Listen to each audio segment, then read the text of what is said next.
குன்றத்தூரில் எலி மருந்து நெடியில் 2 குழந்தைகள் பரிதாபமாக இறந்தனர். காஞ்சிபுரம் மாவட்டம் குன்றத்தூர் அடுத்த மணச்சேரி பகுதியைச் சேர்ந்தவர் கிரிதரன். குன்றத்தூரில் உள்ள தனியார் வங்கியில் மேலாளராக பணிபுரிந்து வருகிறார். இவரது மனைவி பவித்ரா, இவர்களுடைய மகள் விசாலினி, மகன் சாய் சுதர்சன் அடுக்குமாடி குடியிருப்பில் வசித்து வந்த இவரது வீட்டில் எலிகளின் தொல்லை அதிகமாக இருந்ததால் தனியார் நிறுவனத்தை தொடர்பு கொண்டு வீட்டில் எலி மருந்து வைக்கும்படி கூறியுள்ளார். அதன் பேரில் 2 நாட்களுக்கு முன்பு வீட்டுக்கு வந்த தனியார் நிறுவன ஊழியர்கள் வீட்டில் மருந்தை தெளித்துவிட்டு வீட்டின் அறைகளில் எலிமருந்தை வைத்துவிட்டு சென்றனர். இதில் ஏற்பட்ட நெடியால் வாந்தி மயக்கம் ஏற்பட்டு மருத்துவமனையில் சிகிச்சை பெற்று வந்த விசாலினி, சாய் சுதர்சன் இருவரும் பரிதாபமாக இறந்தனர். கிரிதரன், பவித்ரா இருவரும் உயிருக்கு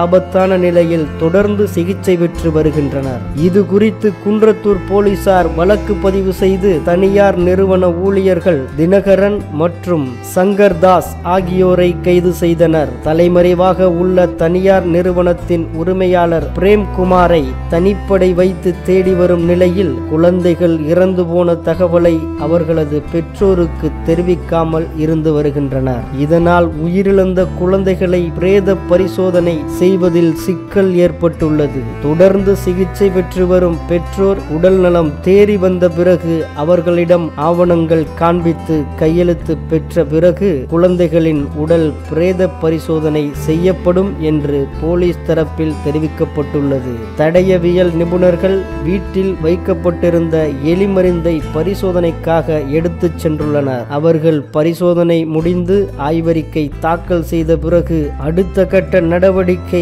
எடுக்கப்படும் எனவும், குறிப்பாக இரவில் வீட்டில் ஹால் மற்றும் சமையல் அறைக்கு யாரும் வரமாட்டார்கள் என வீட்டின் உரிமையாளர் கூறியதன் பெயரில் 12 இடங்களில் அளவுக்கு அதிகமான எலிமருந்து வைத்துவிட்டு சென்றது உயிரிழப்புக்கு காரணம் என போலீசார் தெரிவித்துள்ளனர். தனியார் நிறுவனத்தில் போலீசார் சோதனை மேற்கொண்டு அவர்கள் கொள்முதல் செய்யும் மருந்தின் தன்மையை ஆய்வு செய்யவும் வேளாண் துறையிடம் கடிதம் கொடுத்துவிட்டு விதிமுறைகளை மீறி தனியார் நிறுவனம் செயல்படுவது கண்டுபிடிக்கப்பட்டதால் அந்த நிறுவனத்தை சீல் வைக்கவும் போலீசார் முடிவு செய்துள்ளனர். தொடர்ந்து பெற்றோர் உடல் நலம் தேறி வந்த பிறகே உயிரிழந்த குழந்தைகளின் உடல் பிரேத பரிசோதனை செய்யப்படும் என்று போலீஸ் தரப்பில் தெரிவிக்கப்பட்டுள்ளது. தொடர்ந்து இந்த வழக்கின் விசாரணை நடைபெற்று வருகிறது. மேலும் அந்த பகுதியில் யாருக்கும் பாதிப்பு ஏற்படாத வகையில் நகராட்சி நிர்வாகம் சார்பில் ப்ளீச்சிங் பவுடர் தெளிக்கப்பட்டு